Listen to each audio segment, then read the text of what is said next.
জয় মা। কৃপাং কুরু মহাদেবী সুতেষু প্রণতেষু চ চরণাশ্রয় দানেন কৃপাং মে নমস্তুতে। স্বামী পূর্ণাত্মানন্দ মহারাজের লেখা চিরন্তনী সারদা নামক গ্রন্থ থেকে আমাদের পাঠ চলছে। আজকে একটি নতুন প্রবন্ধ শুরু হচ্ছে। এই প্রবন্ধটির নাম আমি সীতা। এই প্রবন্ধটি মায়ের বিভিন্ন লীলা কৃপা গুণ নিয়ে বিভিন্ন পর্বে আলোচিত হয়েছে। আজকের পর্বের নাম সীতা ও ভারতবর্ষ এবং সারদা। বহু শতাব্দী আগে ভারতের আদিকবির লেখনী একটি অসাধারণ চরিত্র সৃষ্টি করেছিল, এক তিলোত্তমা নারী চরিত্র। সেই চরিত্রের নাম সীতা। মহাকবি বাল্মীকি সত্যি তিল তিল করে নির্মাণ করেছিলেন তাঁর এই অপাপবিদ্যা মানস কন্যাকে। সীতা ভারতবর্ষের গণমানসে আজও এক অনন্য মর্যাদার আসনে প্রতিষ্ঠিতা। কত যুগ অতিক্রান্ত হয়েছে, কত সামাজিক সংকট, রাজনৈতিক উত্থান পতন, সাংস্কৃতিক সংঘর্ষ ভারতবর্ষের জীবনে এসে উপস্থিত হয়েছে। কত বিজাতীয় চিন্তাধারা ও বিপরীতমুখী ভাবাদর্শের উত্তাল তরঙ্গ ভারতের কূলে এসে আছড়ে পড়েছে। কিন্তু সীতা তার পূর্ণ মহিমা নিয়ে আজও অম্লান। আজও ওই দুই অক্ষরের নামটি ভারতবাসীর বুকের মধ্যে একইভাবে ধ্বনি তোলে। ওই নামটি উচ্চারণের সঙ্গে সঙ্গে লক্ষ কোটি হিন্দুর হৃদয়তন্ত্রী এখনো ঝংকার দিয়ে ওঠে। স্বামী বিবেকানন্দ বলেছেন, সীতা যেন ভারতীয় ভাবের প্রতিনিধি স্বরূপা, যেন মূর্তিমতী ভারত মাতা।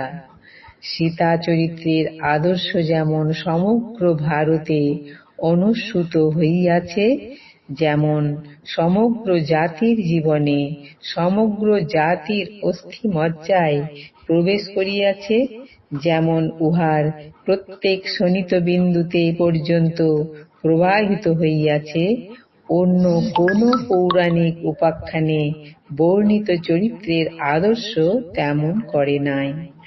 ভারতে যাহা কিছু শুভ, যাহা কিছু বিশুদ্ধ, যাহা কিছু পুণ্য, সীতা নামটি তাহারই পরিচায়ক। নারীগণের মধ্যে আমরা যে ভাবকে নারী জনচিত বলিয়া শ্রদ্ধা ও আদর করিয়া থাকি, সীতা বলিতে তাহাই বুঝাইয়া থাকে। সীতা ভারতবর্ষের প্রাণের কোন গভীরে প্রবেশ করেছেন তা ভারতবাসীকে বার বার স্মরণ করিয়ে দিয়েছেন স্বামী বিবেকানন্দ। বর্তমান কালে ভারত সত্যের সর্বশ্রেষ্ঠ প্রবক্তা। আধুনিক ভারতবর্ষে স্বামীজির আগে এবং পরেও আর কোনো আধুনিক চিন্তানায়ক জাতীয় জীবনে, বিশেষ করে ভারতীয় নারীর জীবনে সীতার অপরিসীম গুরুত্বের কথা এত জোর দিয়ে বলেছেন কিনা সন্দেহ।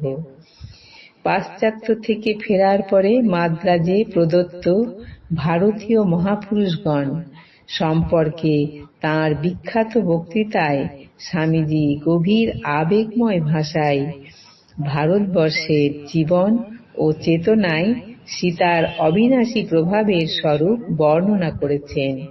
বলেছেন, ভারতীয় নারীগণের যেরূপ হওয়া উচিত, সীতা তাহার আদর্শ। নারী চরিত্রে যত প্রকার ভারতীয় আদর্শ আছে, সবই এক সীতা চরিত্র হইতেই উদ্ভূত।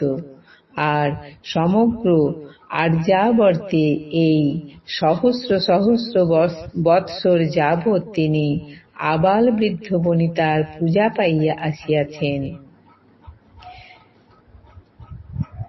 মহা মহিমময়ী সীতা সাক্ষাৎ পবিত্রতা অপেক্ষাও পবিত্রতরা সহিষ্ণুতার চূড়ান্ত আদর্শ।